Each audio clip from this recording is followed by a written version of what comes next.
Hello, my friends. My favorite part of the day, part of the week, and that is coming on doing the graduate show. I get to drink a little coffee, run through, see what people have done. It's always a little bit inspiring. And I'm going to do it a little bit differently. See, back in the day, DM Hokie would send me a list of people, and then I would order that list, and then I'd put it in a little image or something. But now, with our beautiful new format that Jack just developed this week, oh man, it seems like I can just go here to the scoreboard. You click recent, and then you see who's graduated. And I can order them. It's a little funky still with the ordering. We have 20 people today. I might not even finish today. I could finish tomorrow. But in any case, we're going to go down the line. And then for part 2, we'll probably get there today, where we hit the next page. I think there's some people under 1,000 there. So let's get into it. And we got Will Burton. You can see here, 900 to 1,000 going up. And let's check out Will Burton. Okay. 126 points, boss. 126 points. What's going on? Will Burton hasn't done anything. I think a lot of these are just people joining the JoJo. Maybe they didn't get the right cohort. I don't know. But there's Will. Now, somehow, dude has done, could have started earlier in the other Dojo 1.0. Hard to say. All right, let's go back. Here's our recents. We got to go cohort. All right, let's go Scuffed. Scuffed. Oh, by the way, let me go back to Scuffed here for a second. One cool thing about this new layout that Jack's done is now you can see the comments on the side, dude. Really nice. Jack is a hero of the dojo. Slow games stop me from playing goofy moves. Books are very instructive and helpful. Trust the program. Let me just pause on trust the program for a second. Here's the thing. A lot of people get information from a variety of sources, and it's not like all of these sources are wrong. I'm not saying that we have the best information. Yes, we work on it. We tried to make the best program possible. But the problem is, if you do not trust the program, what you will end up doing is 1,000 different things in 1,000 different directions, and you will consume yourself thinking about what the best path forward is instead of just doing the real work, the sweat work. That's the glory of the program. Similarly, I am not a very fit person, but if I just follow a regime that is prescribed for me, so much easier than if I have to think about it every day. Think about, oh, is it a running day? Is it a this day? Is it that day? No, boss. It just lay it out. Lay it out for me, boss. All right, this is Scuffed. I want to wreak havoc on the chessboard and destroy the world. Nice. I'm out for blood. Doubters will perish. I love Scuffed already, man. This guy's pretty good. Okay, Scuffed has done some good work. Gained a little bit of rating points. Next graduation, 1350. Let's click on the activity here. Looks like loads of endgame. And what we got to do is we got to look at what they did to get here. And this dude's doing endgame. And he's doing the algorithm. Good. Okay. We get a time breakdown here. Look at this thing. What is dude doing non-dojo time? Dude is doing some podcasts, some YouTube. Okay, I understand. The non-dojo stuff, by the way, it's not like it's not valuable, right? It's just, it's not sweat work, right? So, for example, you can watch a cool YouTube video. Maybe you do it to relax. Maybe a little bit of relaxation at the same time you might learn something. But it's not going to be the deep work that we're demanding in the requirements. Okay, I'm loving this dude. Let's see if he's got some games. Yes. All right, here we got Scuffed. And Scuffed is playing flawless here. Nice. Okay. So, pop, pop, pop, pop. Now, oh, look at the arrows, boss.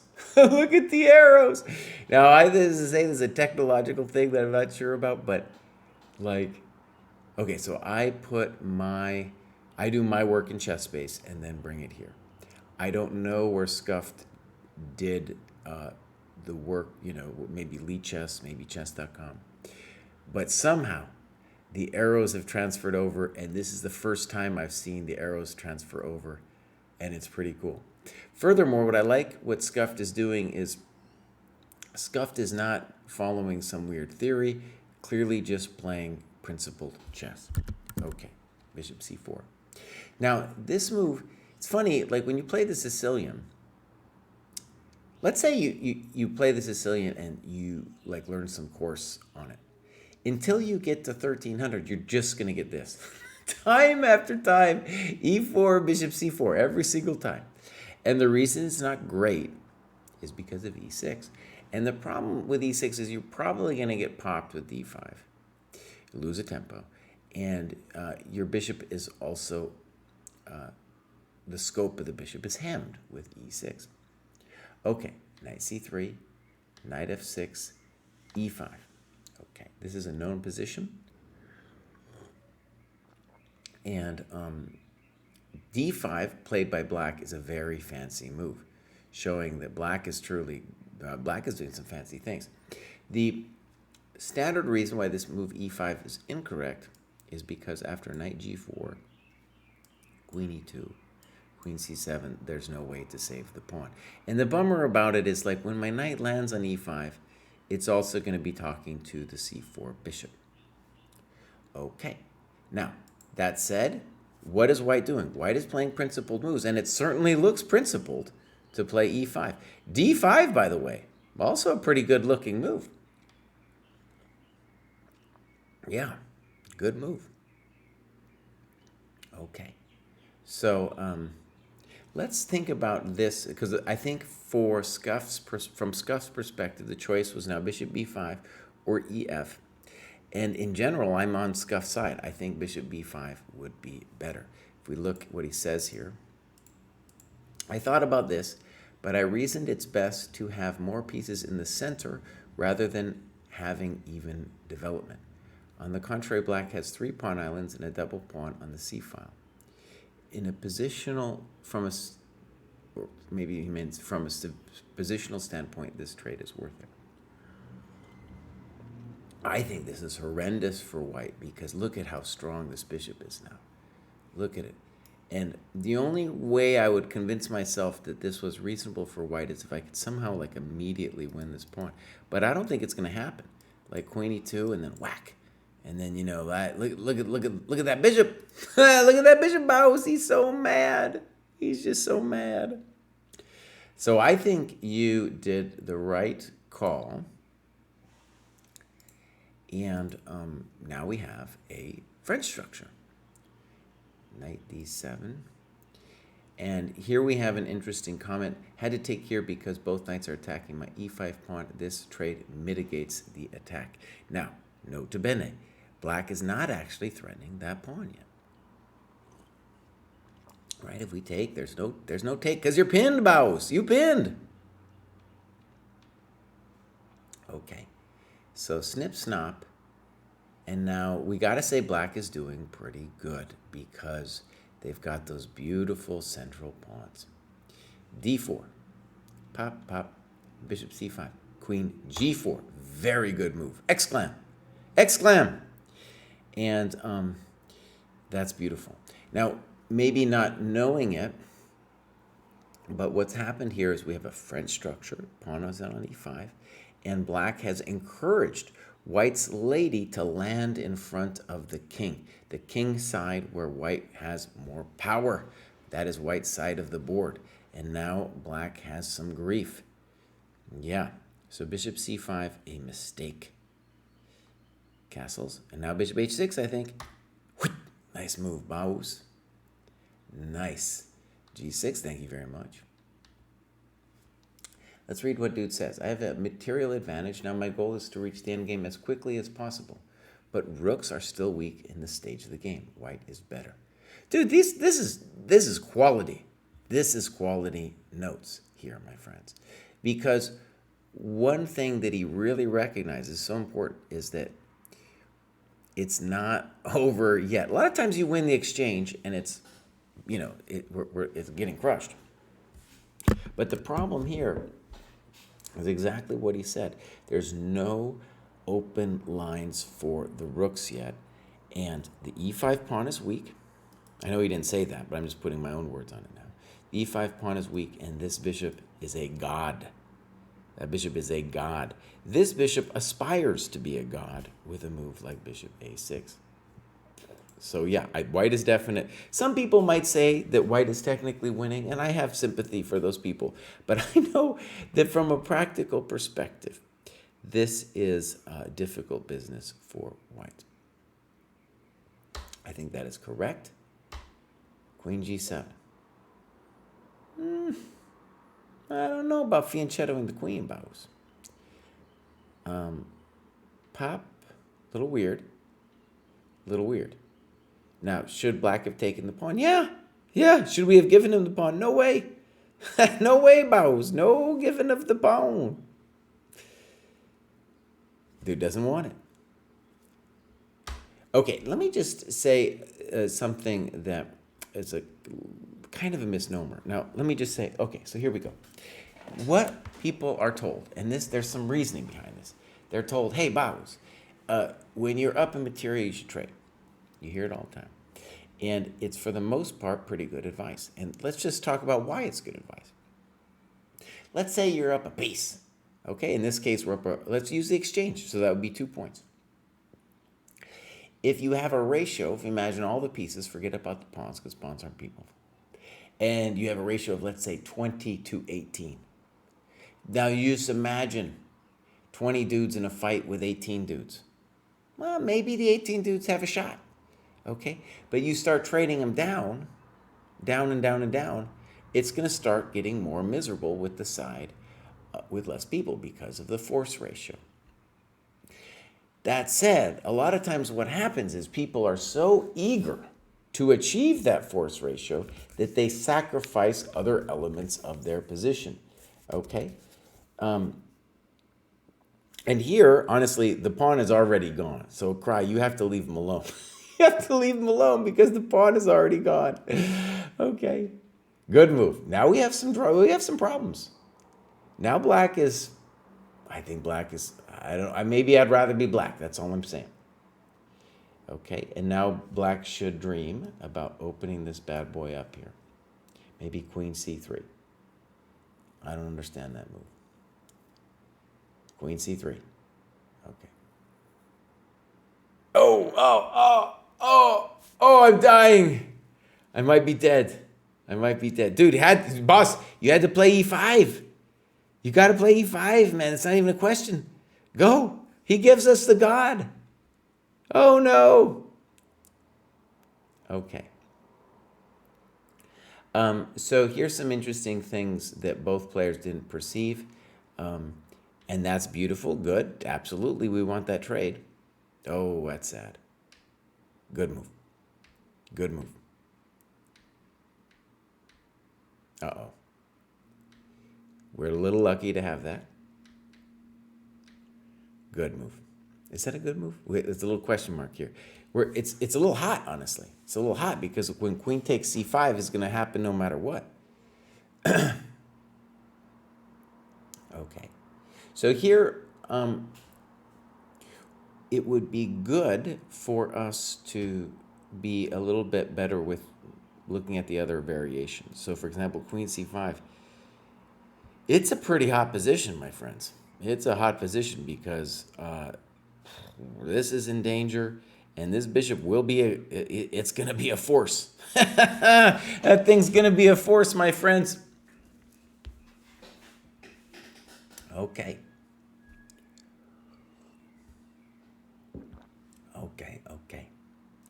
So, bishop a2.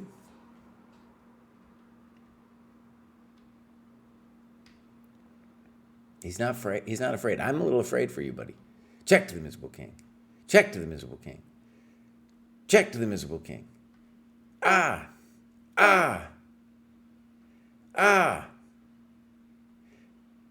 He misses mate, dude.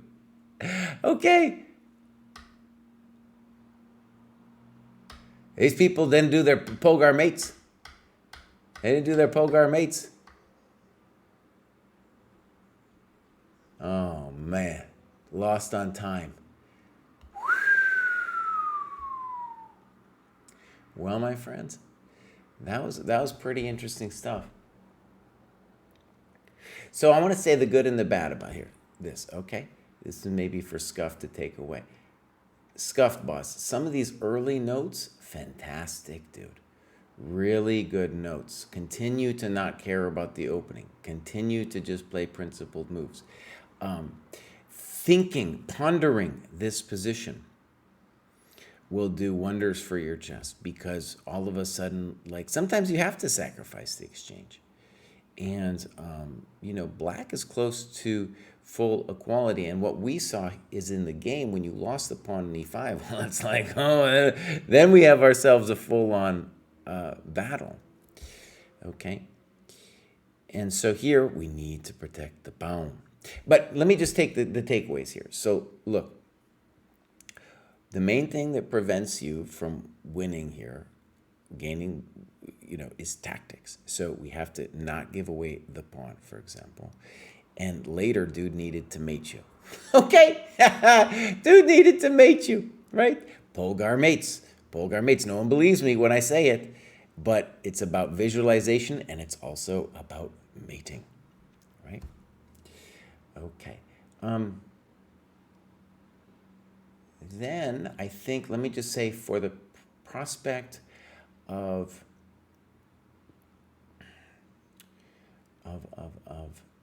let's go over here. From the prospect of annotations, what we want, okay, is to be more exact with the variations, okay? So, for example, this is a very interesting position. I do believe you're winning here. But when you play rook b3 and the other rook over, it's a well-intentioned idea. It allows for this e5 move, right? And so we need more variations and question marks in here about what is happening. If you go through this number of moves and you don't have a question mark, even for a GM, there's going to be like, you probably will have made a mistake. So you want to be thoughtful about the way this all went down. One quick note, dark squares, baby. Dark squares. Dark squares, you're killing him. Yeah, and you just needed to control the dark squares because that was the freeing move that ended up getting him back into the game. All right, Scuffed, I love it, buddy. I love it. You're doing great. Let's go back and go to the next one. And, something, no, excuse me. There's Scuffed. Now we're going to look for Dural Max. We've seen Dural Max on the show before. Love the new website. Yeah, that's right. So here we go. We got some activity. Also a lot of endgame. And I think what we need to do is go to the previous cohort. That's a good pie chart right there. That's a very good pie chart. Curious endgame tactics. Let's just see what they did. Oh, that's beautiful, man. That's a beautiful pie chart with the tactics. Okay. And then we do expect to then see some games from Dural Max. So it's no games. Okay. So maybe the games, since they were reported from the last cohort, they might be in the old database. But this is really good, man. Right? You can just see in the list of activity here, the Silman endgame, blunder games, completed. Polgar mates at do. That's what I'm talking about, man. Oh, this is great, dude. This is great. So Dural Max, look at this, has already gone up a bunch of times. Is clearly going to be on the path here going forward. Let's click on the endgame. There we go, dude. That's work. That's work right there. Okay, beautiful Dural Max. I'm hoping to see more of Dural Max coming up soon. Okay, so here we go. Pop. And now we got Gigabyte. Now, Gigabyte is a confusing dude to me because he's on every graduate show. He's got 147 points. We go over here, activity. Dude, look at that. What's going on, Gigabyte? I'm confused, Bows. I'm confused. I'm a boomer. I don't understand. No. Okay. So let's leave Gigabyte for a second. I don't know what's going on with Gigabyte. All right. So now we got the Grinch. 157 points. Look at this work, my friends. Look at the work. No games and analysis. There we go. And we're going to see what they did to get here. 112 points. Dude, the Grinch is, whew, actor with a love of labor-intensive games. And here we are. Oh, I'm loving this, dude. Look at this. Dang. Dang. This is some real work, dude. Now, these are the kinds of power users that I'm excited about, dude. This is great, dude. This is great. This is real. This is really good. Okay, let's go check out the Grinch's games here and see what we're... I mean, the Grinch is like going for it, you know? Going for it. I like it a lot. All right, let's go games. I think the Grinch is also known as Corrosive Scarab. I recognize the name. And what we have ourselves here is one of these very interesting situations where the Lichess timestamps are going to be brought over, and so we'll be able to gain an exact sense of time usage. Now, I made a video recently about how people at these lower cohorts are spending just 0 time. So we're going to see how the Grinch does in terms of the time. Recently, we updated the requirement for the games that you have to use at least half of your time. Got a little blowback, as expected. People in Twitch, or excuse me, on Discord are like, Bows, what if, please Bows, please imagine this scenario. This is what they tell me.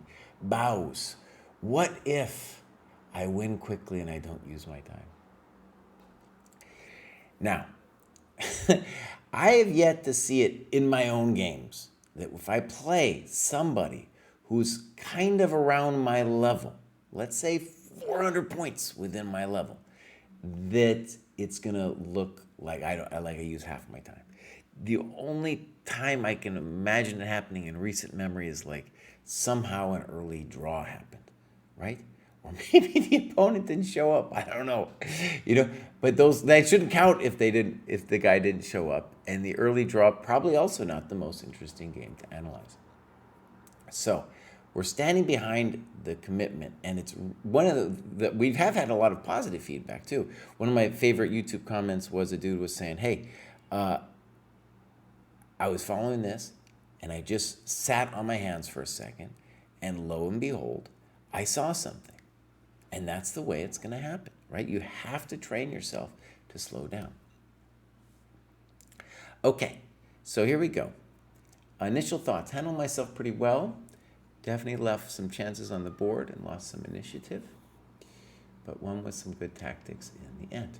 Okay, here we go. Pop. Fine. My opponent indicated this was a mouse slip. It's pretty weird, dude. It's pretty weird. Okay, now, one thing that is good is that he did think about... I'm just assuming it's a dude because Corrosive Scarab... I don't think a woman's going to call herself Corrosive Scarab, you know? I've been in trouble for that, but I'm just saying, that's my guess. All right, so D3, dude did think about it. And you're absolutely right that D4 is better. I would say clear advantage. You're just crushing the fool.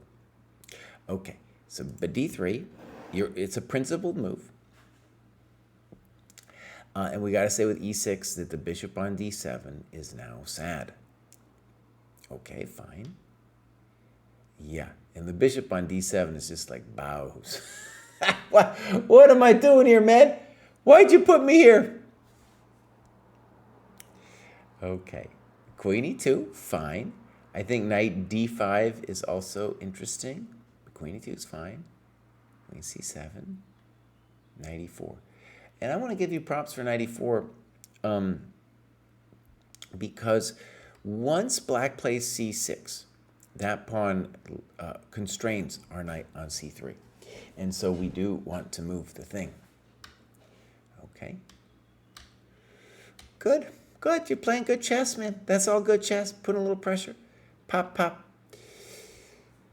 Don't take on g7. de4, another option. I'm glad. Dude, this is good notes, dude. Yeah. I think you're right. de4 is also an advantage. Okay. Bishop f6. Accepting the damaged structure to dissipate some of the pressure my bishops were creating. Exerting. Oh, we got some good words here. Dissipate and exerting. I like it. And right, black would probably need to have some cojones to play castles. Probably, the big question, though, about if that's the right thing to do, right?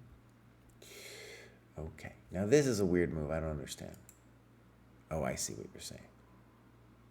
If bishop f6. Wait, what's happening here? Oh, instead of... No, we're going to take it, Bows. We're going to take it, man. We're going to take it. Yeah.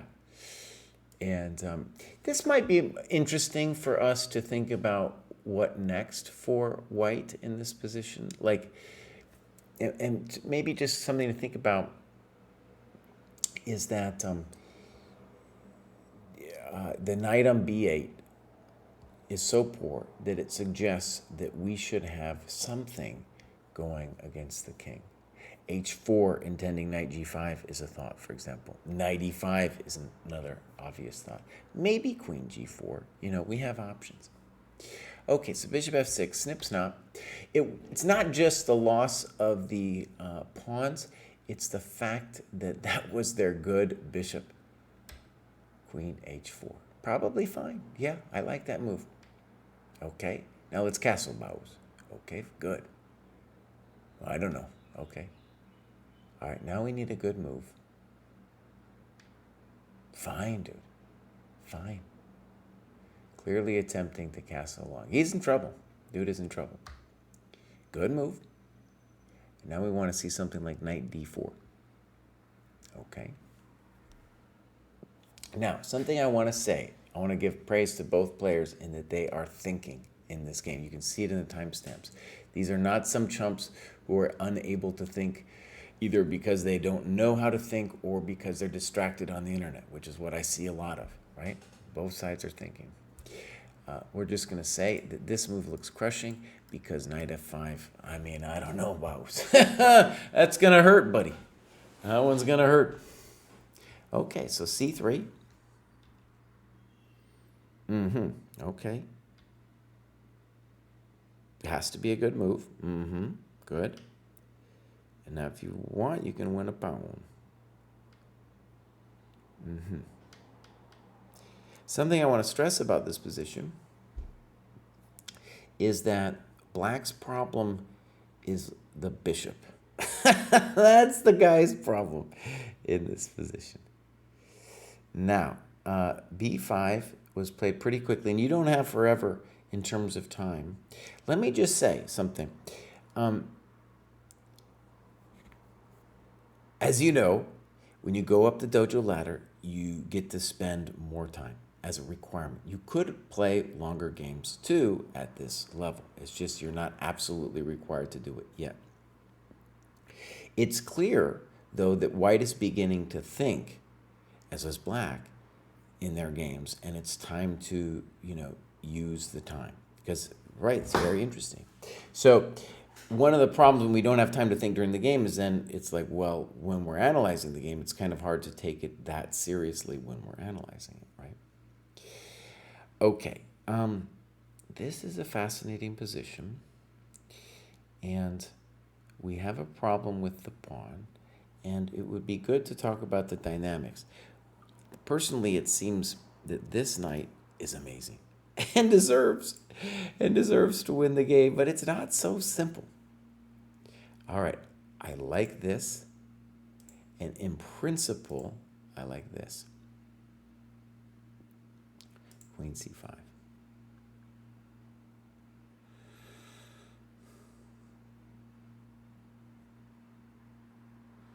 And they talk about knight b5 and a6. By the way, probably a dojo game, a dojo analysis. So that's cool.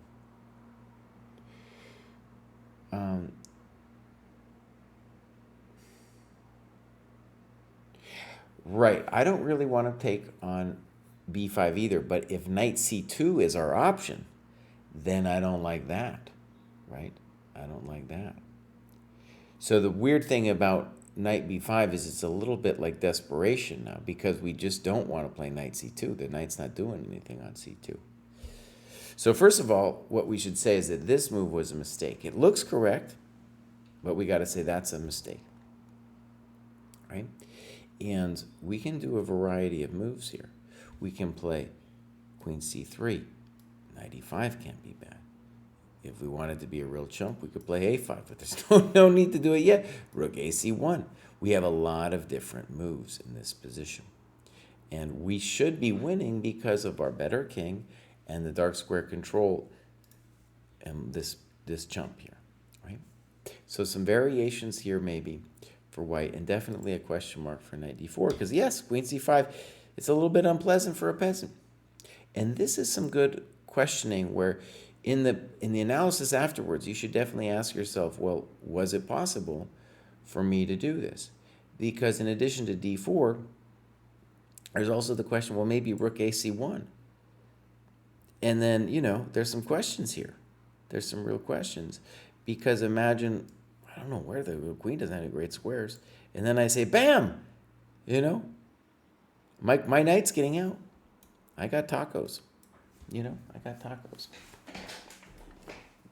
If they castle, we might even consider something like that. Not so pleasant for a peasant, right? Okay, so B-Pow used his time, his opponent didn't. The guy got mated. All right, so what we want to be sensitive to is the fact that our knight is now poor on c2. Okay, bold. Sad, because our rook wanted to be on c1 too, or e1. At some point, the guy's going to figure out that wants to play bishop c6. Uh-oh, things have gone bad. Things have gone bad. Passive. How did we win this game? Corrosive Scarab, how did we do it? What happened to our knight? What happened to our knight, Bows? Also, it would be good to put some evaluations here, right? I mean, I think you're toast whether you play d4 here or not.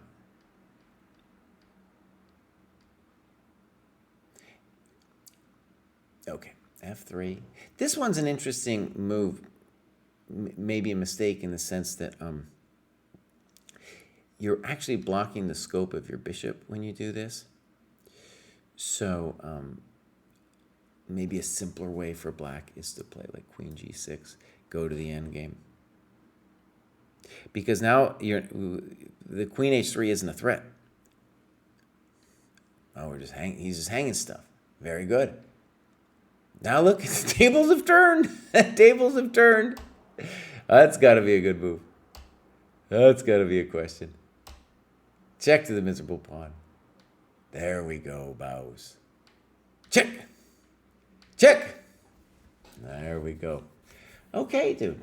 Corrosive Scarab, dude. Then that's a nice competitive game. Clearly with somebody within the dojo. Good notes. I made some critiques on how the notes could be done. But I'm happy that both players are using their time. Clearly, both players are ready to step it up in terms of their time usage. So, like, they could play another game and be like, Bows, we're gonna step up the time control here, right? Yeah. Okay, good. Let's keep going. That was the Grinch. And here we go. Puff. And now we're going to look at past peak. I feel like we've done that. Most helpful. Tournaments. Longer time controls. Incentive to annotate. Could be improved. There has been a blizzard of new features. Hard to get a handle on how to use all the new stuff. Okay, that's interesting feedback. We have done a lot of new things. And honestly, every day we're making little improvements. So, for example, just this layout in the graduate show, simple, simple but beautiful layout thing that makes just it easier to use. But I can understand, like, we got the openings thing laying out, we got all kinds of stuff going on. Okay, let's click on past peak. And 198 points. There we go, man. There's the activity. Heavy on the tactics. Heavy, I like it a lot. Okay. So, let's click on these tactics. Actually, let's go back. So this is how they did it. Past Peak definitely did some games and analysis. Let's click the tactics. That's a good distribution on the tactics. And one thing, actually, like we're talking about small improvements, I think when I click this thing and it says 9.88, that is a score given to how many problems dude has done, whereas a small improvement would be like I hover over it and it tells me how many maiden twos they've done, right? And then maybe also showing the amount of points. So little things like that, I'm gonna write it down here for Jack, are things that, it's a blizzard of new features. But hopefully the idea is that it always gets a little bit more user-friendly, right? Because the whole thing is, right, the problem with Dojo 1.0, and it was a necessary phase for us to go through, was that there was a learning curve attached to learning how to use the site. Whereas what dude is talking about here, past peak, is like so many features I can't figure it out, right? Well, maybe there's a lot of features, but we want them to be so obvious that you don't have to spend a lot of time thinking about it while learning it. Oh, here we go, games. Oh, past peak has done some work. I have a feeling past peak is happy pieces. Let's go. All right, so this is a game where we're going to get to see the time. Again, what kind of time usage will we see? And here we go. Dojo Classical. And happy pieces is black, so we'll switch it. Fine. Okay, both sides playing fairly quickly. And this is an ancient combative variation where there's a lot of theory here. I think knight g5 is a really intense move. Let's say the obvious, though. Black has stolen a pawn. The point of the pawn, it should be said, at this stage of the game, is not necessarily the queen, but to be annoying. For example, it's preventing the bishop from coming out. a4. Now, it should be said that we don't need to take that thing until AB is played. I don't know the theory here, but I have a feeling I don't see why we have to take it immediately. Okay, dude is playing some good principled chess. Doesn't look right, right? Doesn't look right. One big question I would have is, I feel funny about AB, CB, and bishop A3. That gives me the heebie-jeebies, That gives me the heebies. Maybe bishop A3 immediately also gives me the heebies. So white is moving too fast, but you can tell this is their first move thinking about it. Why is this a poor move? Because the knight is just off sides here. And from white's perspective, white has to think deeply about creating some kind of drama before black gets their pieces out. Now, why wouldn't we play bishop e4? That's where we want to go, bows. That's where we want to go. Look at that thing. Look at that diagonal. I got a little tuck-tuck if I need it over here, man. I got a little tuck-tuck. Now, to be fair, we also have a little tuck-tuck on bishop e6, but really the natural development for our bows here is to play e6. And dude does understand that he wants to play e6. Okay, bishop e2, knight d7. Now there, bishop f3 might have been annoying. Good move. Okay, I like that. And this wasn't it. This wasn't it. And now knight a4. I don't know if that's it either, honestly. I would have just been so happy to just plop my big fatty. Plop my big old fatty down on that pawn. Okay, so the potential problem with knight a4 is that you are offsides with the knight, and we can see with the arrows. By the way, Jack, I don't know how you managed with the arrows, Baus. I assume like if they're doing it on lead chess and then the arrows come in here. I just want to say I think it's awesome.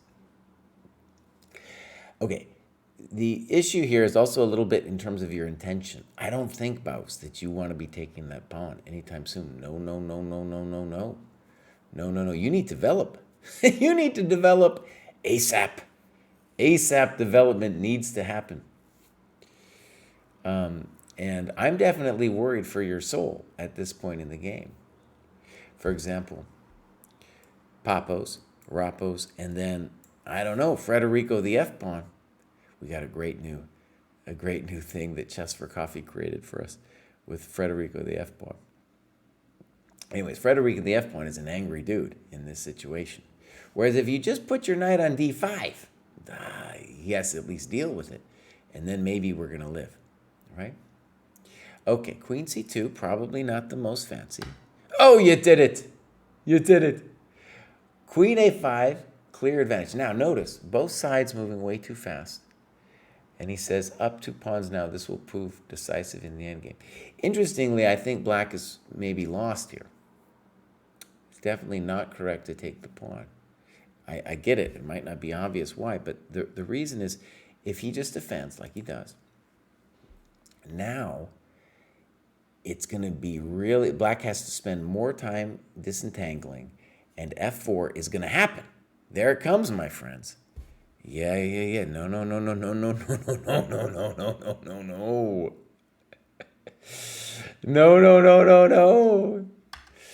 Okay, so to be clear, I don't know for sure if black is lost. I just know that I wouldn't want this position. Okay, now let's be a little bit critical about white here. I did think for 3 minutes. By the way, they get 30 seconds extra here. This is a highly dangerous position. Let's think about it.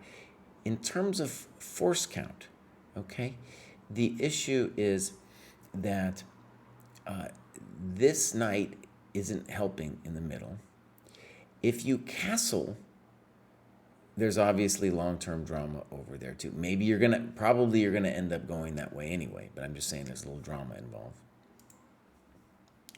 And white needs to think about hurting you in some way here. Bishop g5, maybe bishop g5. What I don't entirely understand is what are we going to do if black plays h6 on bishop g5? Do we just go back and are we sad about it? The first big question would be, Baus, what if I take here? You know, what will happen here? If you take with a pawn, you're going to have to at least worry about that. And let me say, that terrifies me. My soul is quaking. My soul is quaking. Now, is it all the way over? I don't know. I just know that there's some real terror in my heart on that one. And then if you take this one, which probably is more prudent, then we got to worry about other things, notably knight f5 fixing his knight, when we're going to say white has a nice initiative. Notice the pawns don't mean nothing if you get mated. You know? They just don't mean anything if you get mated. But this is a good lesson here for black in the stealing of the pawns. Okay, h6, good move. And now this one is truly odd because you are inviting the knight in. So I was thinking castles. You're going to put your king over there anyway, right, Baus? Maybe you could consider also, though, bishop e7. And the bummer for white there would be, Baus, if I take here, maybe I'm just stealing this thing. Do we have to calculate it? Yes, we do. I don't know for 100%, but that would be the question. Okay, so we invite the knight in, and the notes should say something like bows. This was not good. This was controversial because we're inviting the knight in. The knight didn't want to be in. The knight didn't want to be in. Okay. Maybe queen d7 here. Now notice you're going back, and this is actually a great illustration because now when your knight comes back, the force count for you in the middle now becomes tenable. I don't understand. Let's bring it in, bows. Okay, so it took a while for the knight to land there. What do you say about this one? You don't like it, and you would rather castle. Makes sense to me. You could also take that thing.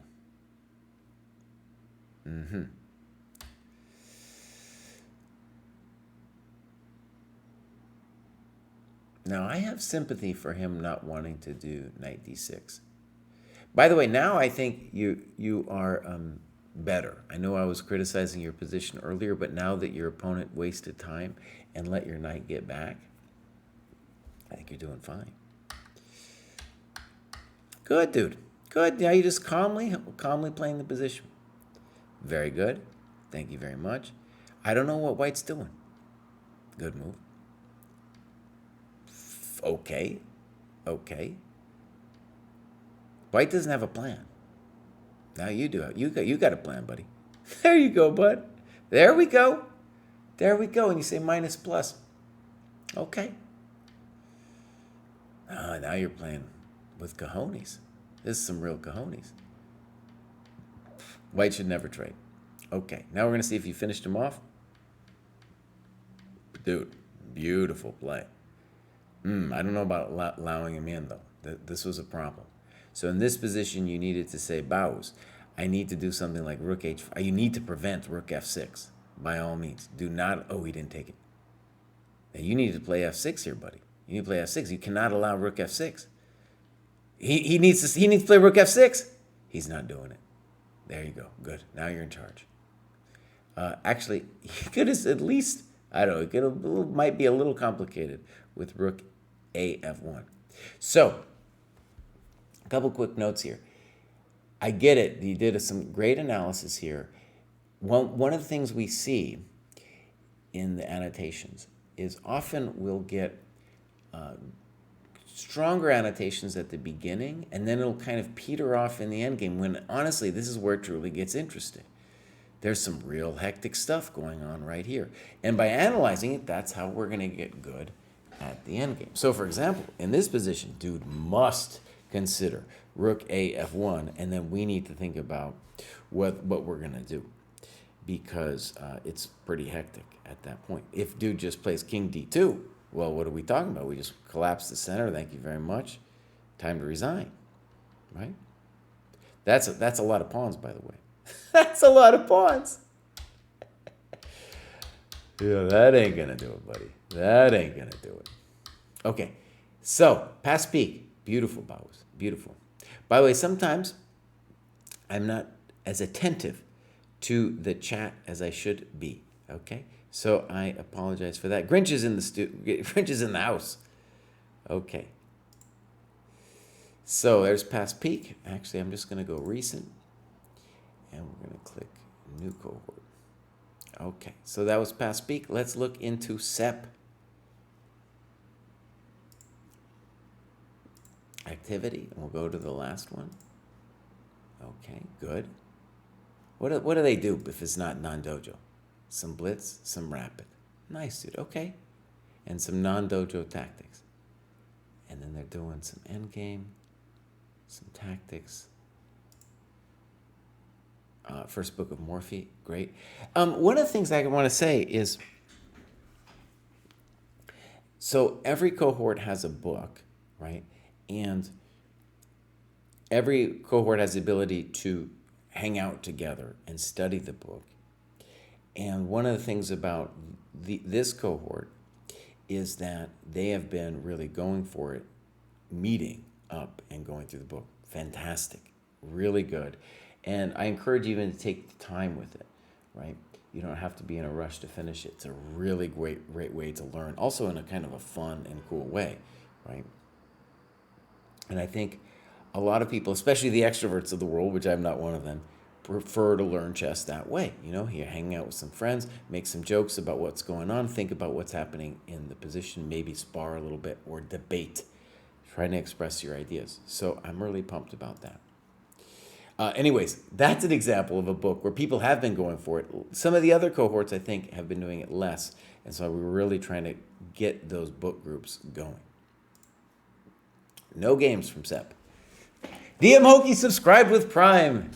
DM Hokey, dude, he just got back from a vacation. He's feeling good about life. He's going to give us a sub. Yeah, so that's what we need. All right, here we go. Now we got Jerry Mack. 60-point game. Lots of endgame. And then also, let's go back here. Beautiful pie chart. Yeah. Beautiful pie chart. And then we have, yeah, it's all going on here.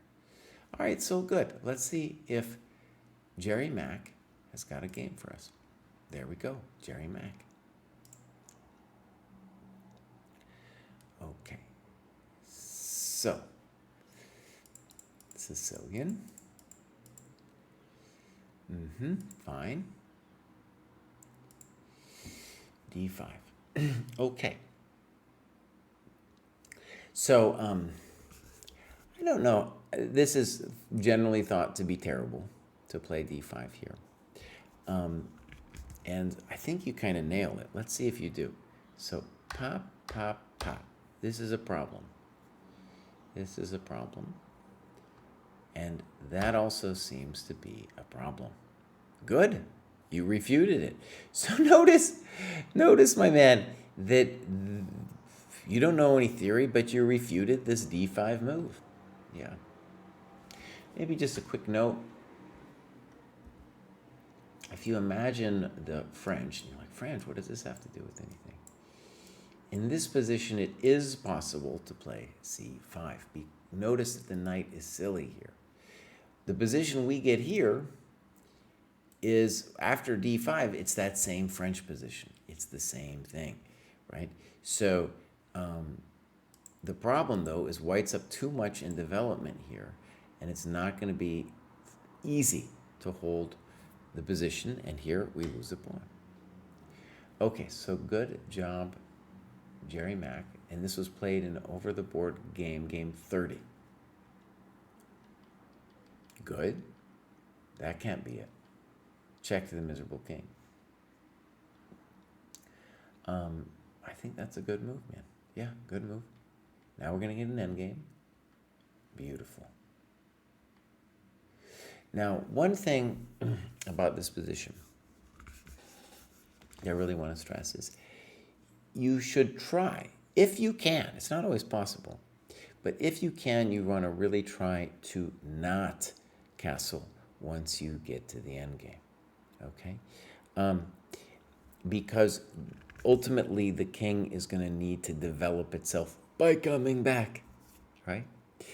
So sometimes, though, in a queenless endgame, the king is just under too much pressure, and you do need to get out of dodge before you can come back in.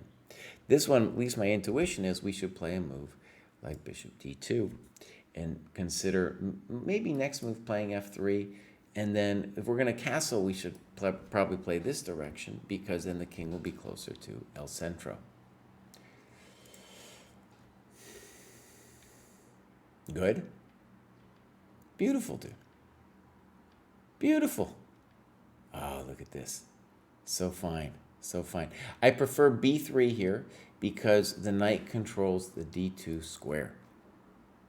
And we don't want to let the rook in. There comes the rook. And now it's a little bit of a problem, but you have knight c4. Very good. Very good. Now you're killing him. Don't fall for bishop h2. Okay. Good. I like that. Now, this would be a point to do some tactics. You have knight d6 here, my friend. Winning L game. A lot of times people say, Kraai, we don't do enough tactics. And I say, well, first of all, we do a lot of tactics. Second of all, I say, hey, bows. These tactics are in your own games. So f4. Okay, so now we have a technically winning position. And let's read what dude writes here. Here I reevaluated my plan. I am a pawn up, have better pawn structure, and can control both colored squares by black only controls dark squares. I decided to solidify my pawns on light colored squares. Okay, now one thing about this is kind of a tricky subject. F5, first of all, I have sympathy with because we want to prevent the king achieving king e6. We don't want to let the king there. So it's good to take away that square. But in general, we have to be careful about increasing the scope of our opponent's bishop. So when we move the pawn, we really give more power to later the bishop when it comes to that diagonal. And see, there you're following the philosophy to a fault. So what do you want to do? Bows. Bring your king in. Bring it in, bows.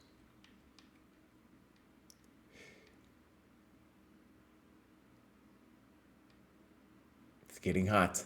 It's getting close. It's getting close. That wasn't it. Knight d6. Nice, dude. Nice. That's a great move. That's a great move, Jerry. Boss, if you can find moves like that, you're on your path. You're on your path. Now it's all over. We can give bishop b2 a question mark, but it's all done. It's all over. Bam! I mean, everything's falling. Everything is going to be falling. Ooh, look at this. That was a little highfalutin, Jerry. I didn't see it either, man. I didn't see it either. Checkmate. Checkmate. Oh, baby.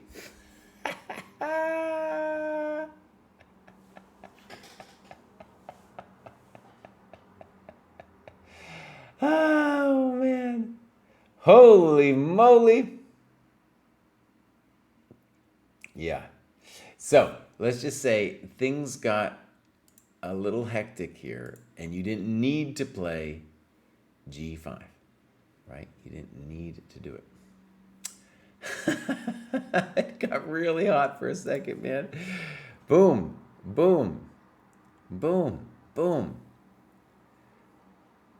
boom. Okay. So he's got to try g3. Pop. Wait a second. Here's an interesting little question. Bishop takes, knight takes, g3. I think we got to play king e3, boss. No, we can play knight g4, exclam. And the point is g2, we have knight e3. So that's a big deal because if not, and he has to play this, then I'm not 100%. We should be winning this, but we're winning this. Don't even worry. But it's something to check. Just something to check. Okay. So, beautiful game, Jerry Mack. I'm loving this. And this is also really, actually I want to show you guys something. When you go to scoreboard and you go to statistics, you go down all the way to the bottom and you look at the rating systems. As you go up the cohort ladder, you will see that more and more people use over-the-board metrics, right? And that makes a lot of sense. And I want to say the faster you move yourself to thinking of your rating as an over-the-board rating, the faster you're going to make progress, the more serious of a player you are going to be. The players you play online, first of all, are distracted. You will also be distracted, right? And you will be able to get longer games. I get it. Some people are going to say, I don't have time to go do some over-the-board stuff. Jamil, dude, he still hasn't played. Kid still hasn't played a real game over the board. Give me a break. I'm just saying, though. I'm just saying, for the health of your game, it is good. You don't have to do it that often. couple tournaments a year maybe, and really go over those games. Even if you decide, for example, that you don't want to do over the board rating, you want to have your ChessCom rating, still play those longer games. That will increase your rating ultimately the most. Okay, that was Jerry Mack. Now we're going to do Brian Moon. 63 points. Let's look at the activity here. And we're going to go, look at all this. Brian Moon, you've been graduating. I don't understand this. I need someone to explain it to me, how we can get these graduations happening. Anyways, here's Brian Moon doing some good work, for sure. For sure. A lot of people, maybe it's now this, I'm not sure, but a lot of times what's happening is people are trying to progress through the program so that they can do all of these things. And I get why somebody would want to do that, right? Like go from the ground up. But ultimately, a lot of the stuff you're going to be doing is like sparring. And then you don't want to be sparring or talking to people who are far beneath you. You should be doing that with your cohort, the people who are at your level. All right, spiel over. Let's see. This is La Luna. I've looked at La Luna before. Let's get in here. This is Brian. Okay. Brian, I think, graduated last week too, man. Let's just see what's going on here. Now you can see Brian's graduating a lot.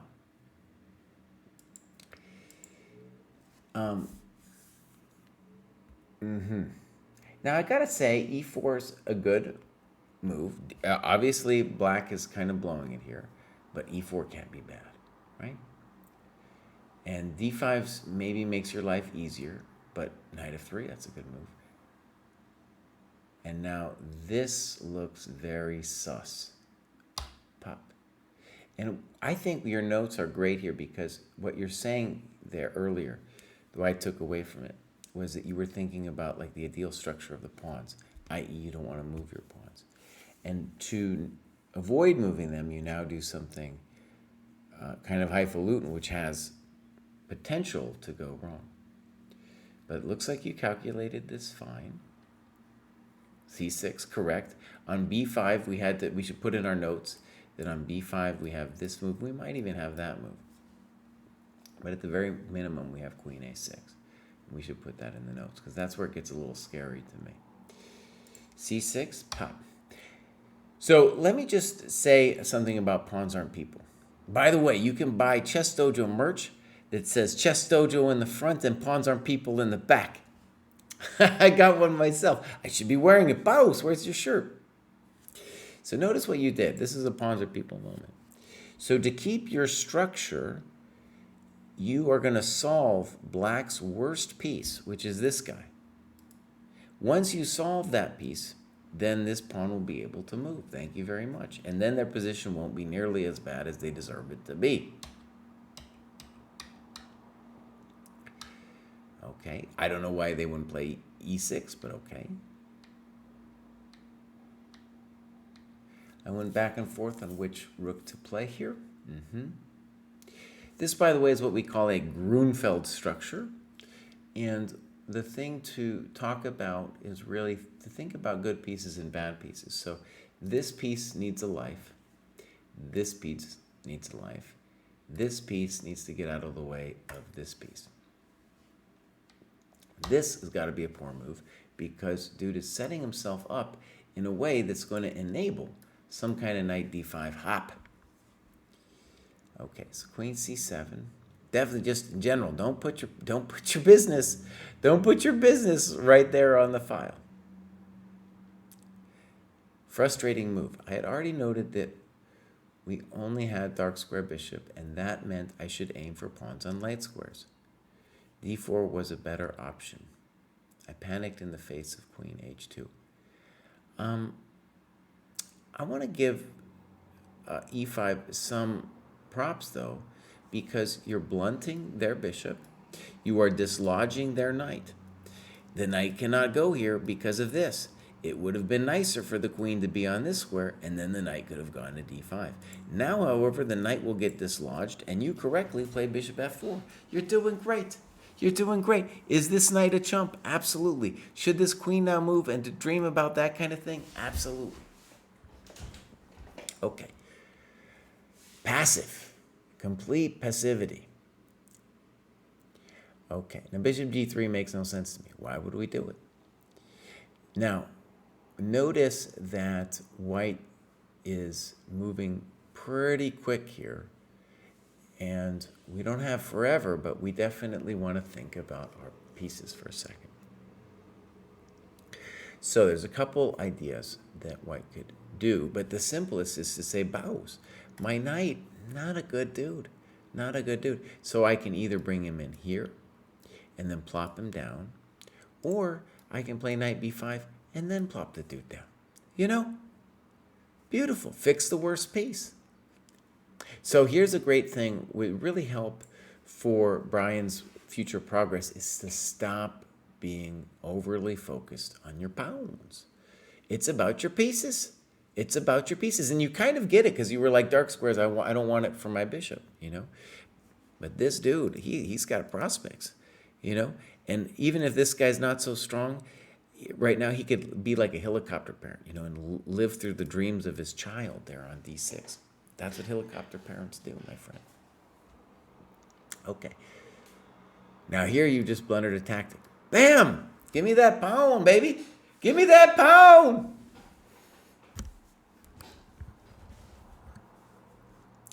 Okay.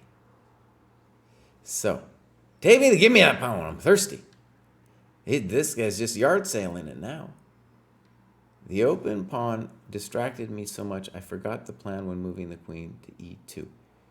Knight d2 reveals the attack and forces the knight move before cd4 can weaken e5. That e5 square is a rock, boss. That's a rock. I think knight b5 just can't be wrong. Now, you're not in a rush to do that, though. Right? There's no rush to play knight d6. H3 makes a lot of sense. Just tell him to go home. What? Bizarre move indeed. And you're right. Now, the thing to see about it is both players are just blundering here because the pawn on e5 is there, I guess. It looks to me like it's there. Now, let's look. It's tactical. So, knight e5, bishop takes. And now we're going to... This is confusing me. Why can't we play queen takes? Looks to me like we play queen takes. Okay, so that was a long variation where both players probably got freaked out, but just queen takes, and then we're in charge. We're in charge, and that's bizarre. That's like somebody truly lost their mind there. White wins on time. Let's think about the takeaways. Pay attention in the opening when the opponent does something odd. Don't just aim for a nice structure of my own. Punish their errors. Remember how an initial move in a sequence impacts the end. Okay. I have some different takeaways. Pawns aren't people. Fix your bad pieces. Don't blunder your stuff. And this variation, by the way, is really important because you're missing, both players are missing just that, hey, I could have taken this thing. And I think both players probably got hung up, I guess, on this variation with your knight c6. And that is indeed complicated. But even there, I don't know exactly what's happening here. We don't want to play queen d5 because of that, right? Oh, look at all those arrows. Look at all those arrows. Right? So that is indeed a problemo. Yeah. So what am I trying to say? The tactics where both players are missing the hanging of stuff. Okay, I thought that though, like we think about your notes and then me saying something on it, really like, boom, you're going to improve, Brian. This is great, dude. Okay, Kevin's gifting some subs. Thank you so much. We need some subs. All right, recent. And then we got, I got this one. And I believe we're at the famous Nordovich here. The famous Nordovich. And, dude, look at this. USAF is his preferred thing. However, zero. Zero. What are you doing, Nordovich? I think it's mostly Lee chess. You know, I think so. Dude's got a FIDE rating too. That's cool. Nordovich might be in the chat. Sometimes he's lurking over there. Okay, let's go take a look. Activity. Now this is the new cohort. Let's go to the old cohort. Score breakdown, games and analysis. That's good, dude. That's good. What do we got for the tactics? One puzzle rush. Okay. And then mostly games and analysis, some tactics, and welcome to the dojo. Now Nordovich, I just tell you, Nordovich is doing more than that. Nordovich is in the chat right now. He could be doing his non-dojo stuff right here, logging the non-dojo stuff. Okay. So, here we go. Let's see a game from Nordovich here. I met Nordovich May of last year at the Denver Open. That was pretty cool. Now, Nordovich is black. I did not prep for this game and was playing directly out of my Nimzo course as far as I could recall.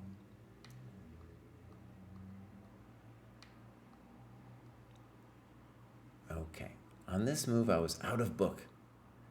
Now, I gotta say, Nordovich, this is the book. This is the book, Bows. Now, I just want to say, you don't need to know the opening too intensely here, Nordovich. And you know already that I think that if you focused on the other things, you would have better progress. But b6 is fine. Definitely takes is fine. And then bishop a6 is a little weird. Right? Bishop b7 looking at e4 looks more normal. And let's just say the obvious. When dude plays a3, White is making a monster claim about the center and this dark square bishop, and then you're saying, Baus, you have a development issue. Bishop a6 is fine.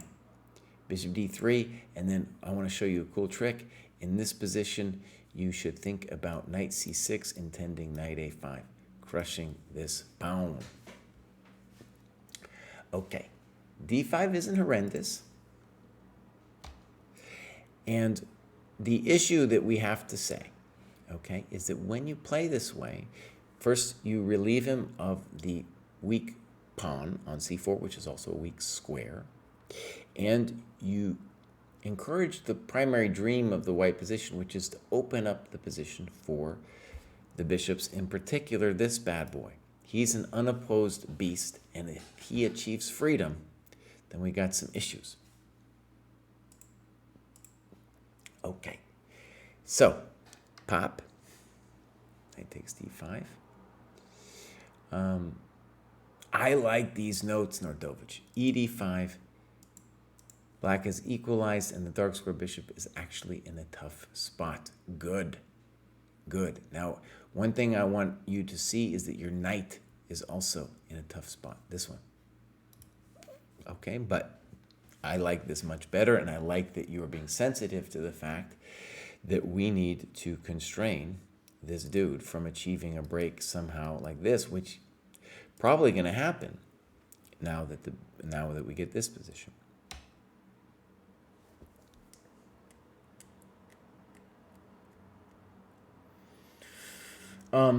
There's a little bit to think about here.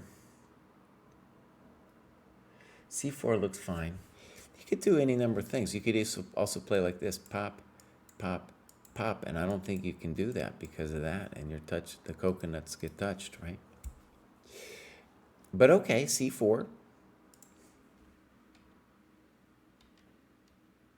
Okay. Now we got to say black is like clearly better, right? And Renga's involved. Nice, okay. And that is Renga, idea of targeting e4 square for the knight coming in, and f5 with knight d f6 Follow. Okay, so what Ringard's talking about is bishop b7. Makes some sense. c5 is also a principled move. And now we're going to say that white has a serious question about how to play this position. I have my own philosophy here about what white should do. Again, the main point that white should be focused on is making this guy a beast. A beast. Yeah.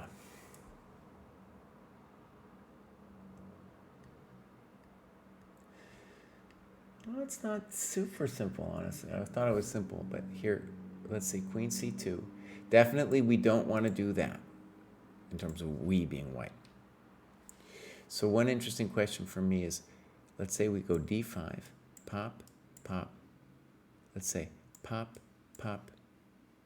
Wait a second. No, I could play, I could think about c4. I don't know. Yeah, I play c4. c4. That's possible too.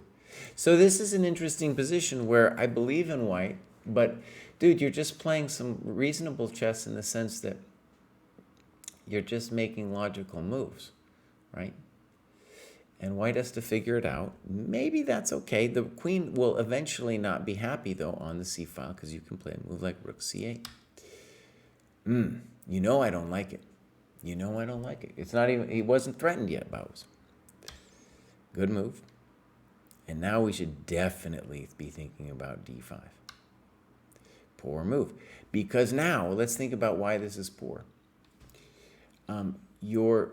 You crack this square, and thus your bad piece, this one, gets squares.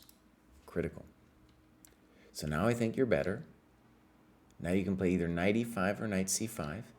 Okay.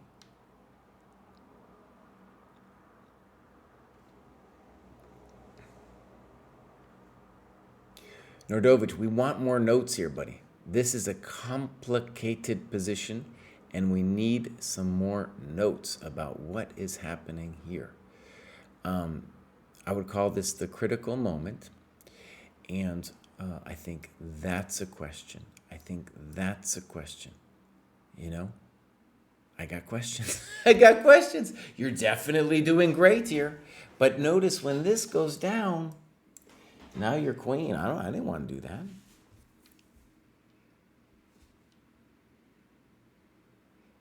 I don't understand. I don't understand any of these moves. Knight d6 is definitely a thought, right? Good. We fixed our business. He's getting aggro. Okay. I don't know if I believe in this form of aggravation, though. Okay, Baus, we need more notes. We need more notes. Like maybe queen h4 is cool, but then ask yourself, what is dude going to do? Well, he's definitely going to play here. And then where's your queen going to go, Baus? Where's it going to go? I don't know.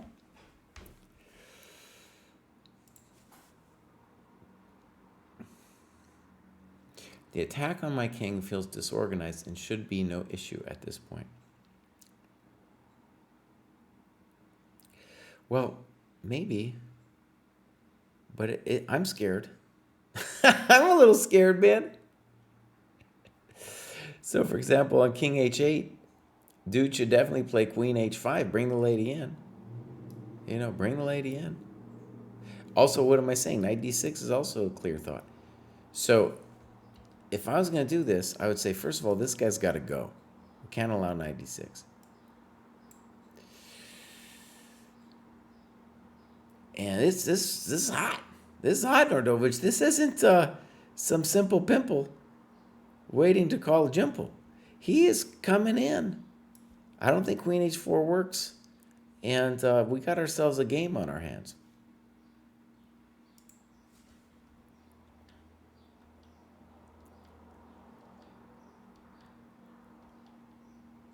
Now queen g4 comes to mind.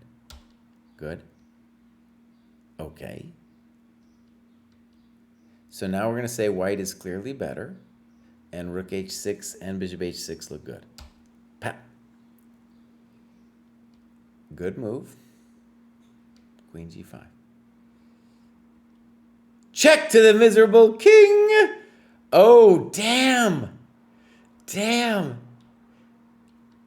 Damn, Nordovich. Look at that, Bows.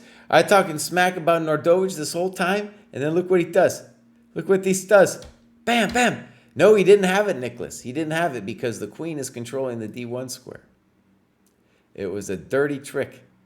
It was a dirty trick. Hilario.